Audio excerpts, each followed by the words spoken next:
Hello, my dear students. In this class, I am going to teach you Class 8 NCRT History, Chapter 8 Women, Caste and Reform. Dear students, do you know how children lived about 200 years ago? Nowadays, most girls from middle class families go to school and often study with boys. On growing up, many of them go to colleges and university and take up jobs after that.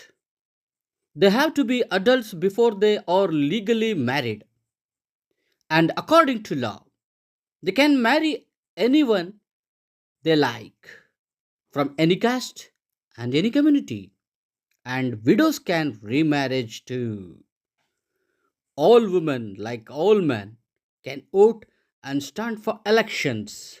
But now also, some poor peoples have little problem of this, no access to education, and in many families, women cannot choose their husbands. Students, but 200 years ago, things were very difficult.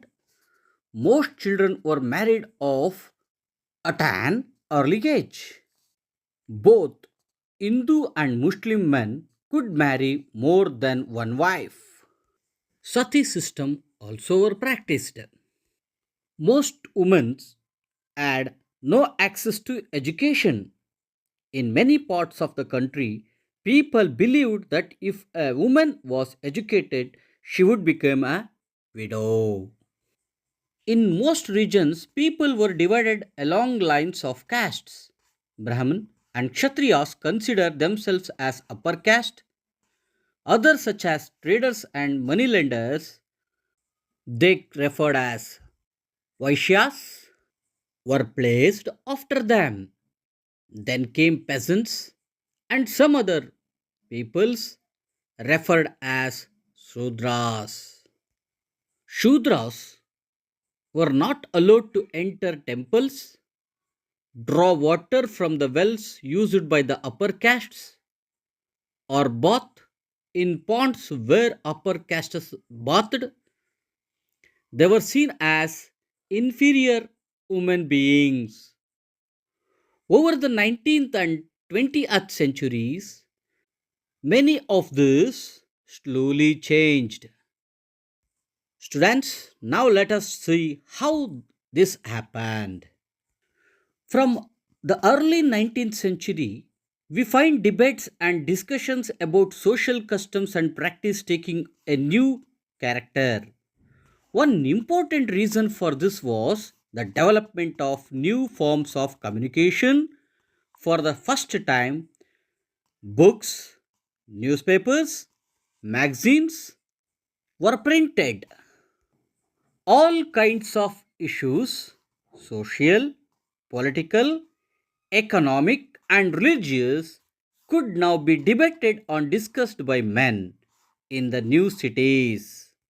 These debates were often initiated by Indian reformers and reform groups. One such reformer was Raja Ram Mohan Roy. He founded a reform association known as the Brahma Samaj in Calcutta. People such as Raja Ram Mohan Roy are described as reformers because they felt that changes were necessary in society and unjust practice needed to be done away with. Raja Ram Mohan Rai was keen to spread the knowledge of Western education in the country and being about greater freedom and equality for women. Dear students, now let us learn about changing the lives of widows. Raja Ram Mohan Rai was particularly moved by the problems of widows faced in their lives. He began a campaign against the practice of sati. Raja Ram Mohan Rai was well versed in Sanskrit, Persian, and several other Indian and European languages, and also some of other reformers such as Ishwara Chandra Vidyasagar. He used the ancient texts to suggest that widows could remarry. His suggestion was adopted by British officers and a law was passed in 1856 permitted widow remarriage. Veerasalingam Pantulu formed an association for widow remarriage in the Telugu speaking areas of the Madras Presidency. And also, Swami Dayananda Saraswati, who founded the Reform Association called Arya Samaj, also supported widow remarriage. But the number of widows who actually remarried remained low. Those who married were not easily accepted in society, and some groups continued to oppose the new law. Next, let us learn about girls beginning going to school. Many of the reformers felt that education for girls was necessary in order to improve the condition of women. Vidyasagar in Calcutta and many other reformers in Bombay set up schools for girls. But many people feared that school would take girls away from home, prevent them from doing their domestic duties. Girls had to travel through public places in order to reach school.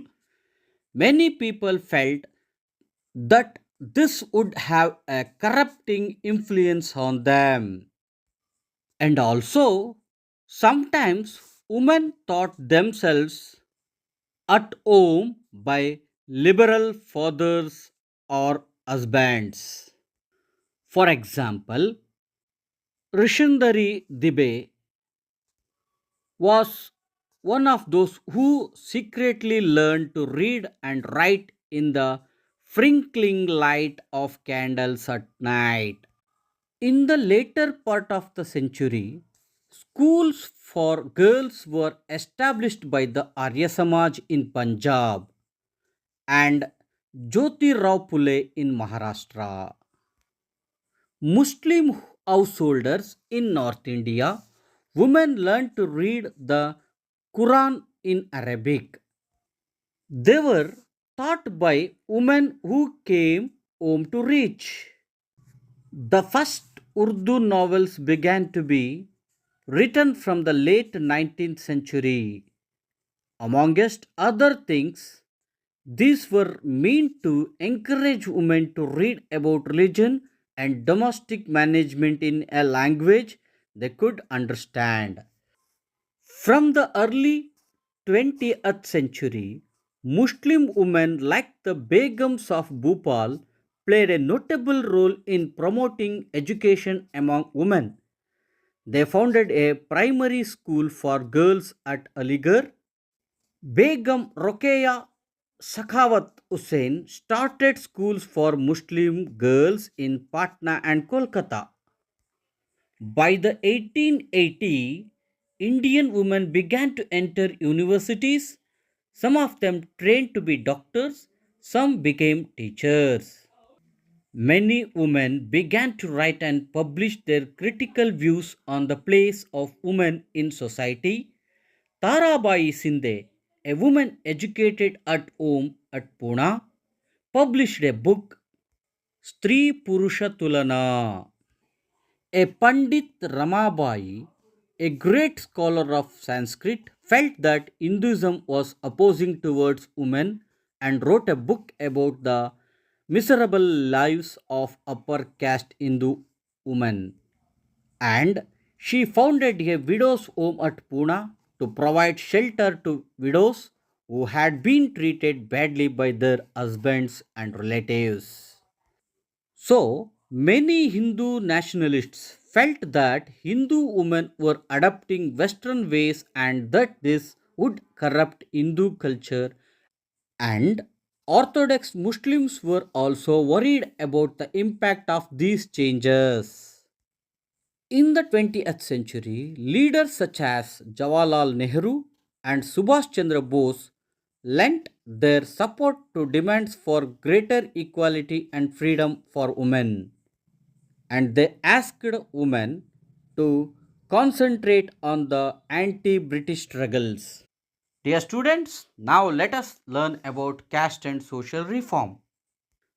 Some of the social reformers we have been discussing also criticized caste inequalities.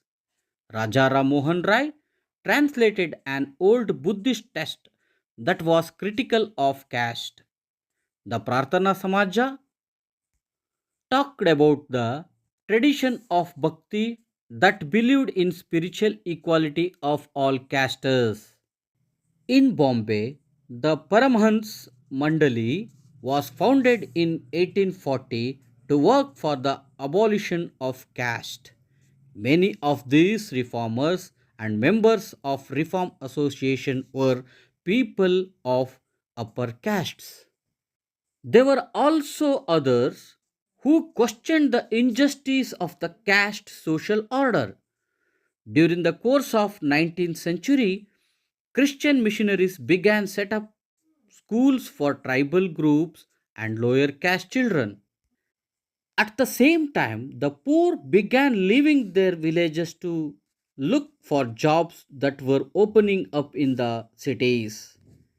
There was work in the factories that were coming up and jobs in municipalities. The new demands of labor this created: drains had to be dug, roads laid, buildings constructed, and cities cleaned. This required coolies, diggers, carriers, bricklayers, sewage cleaners, sweepers.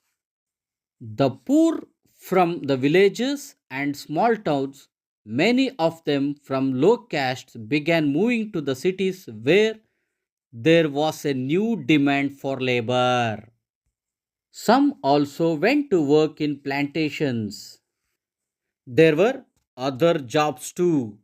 The army, for instance, offered opportunities.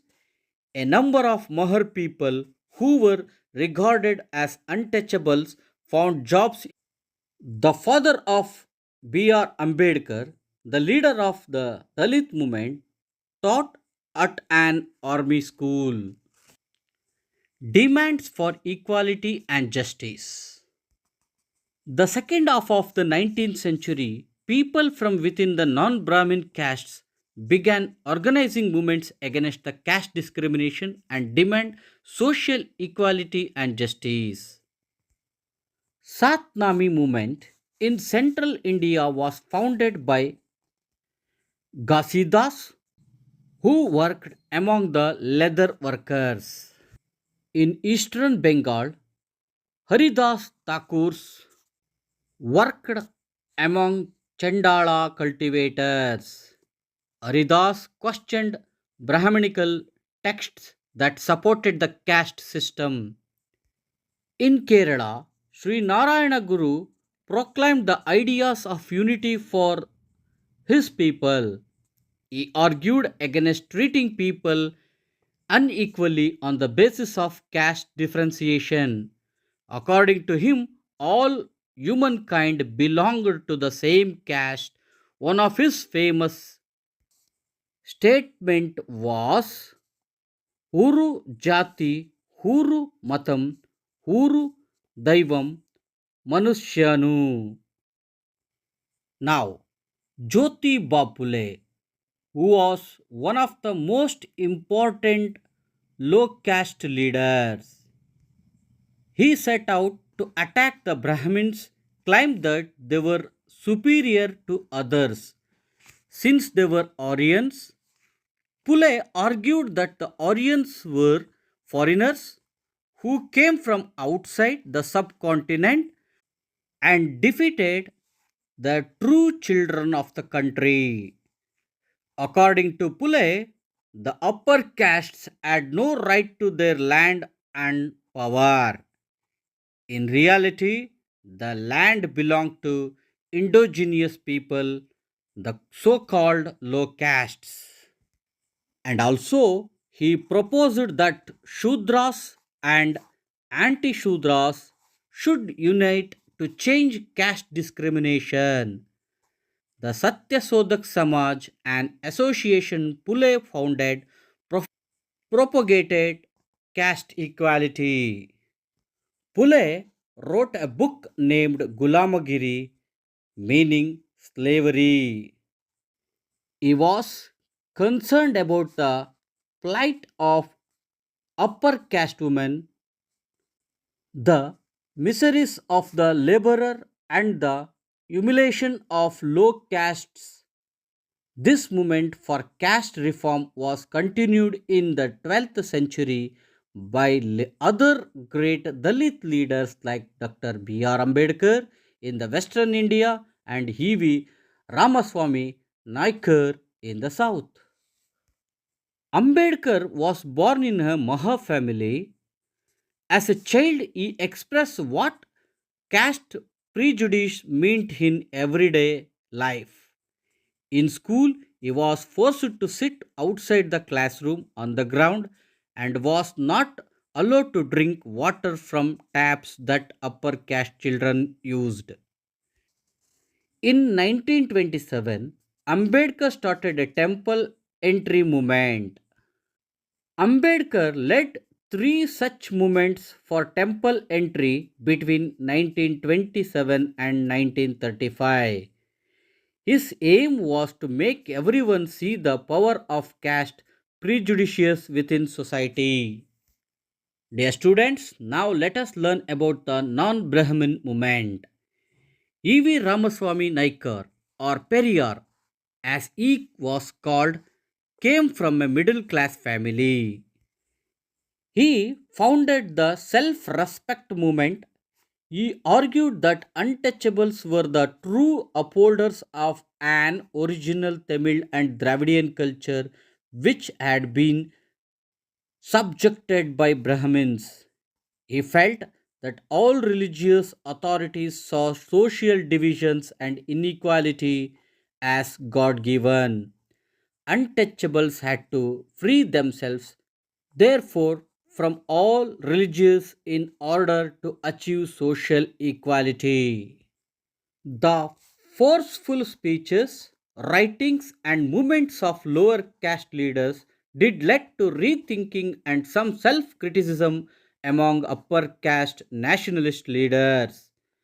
But Orthodox Hindu society also reacted by founding Sanatan Dharma Sabhas and the Bharat Dharma Mahamandal in the north, and also Brahman Sabha in Bengal.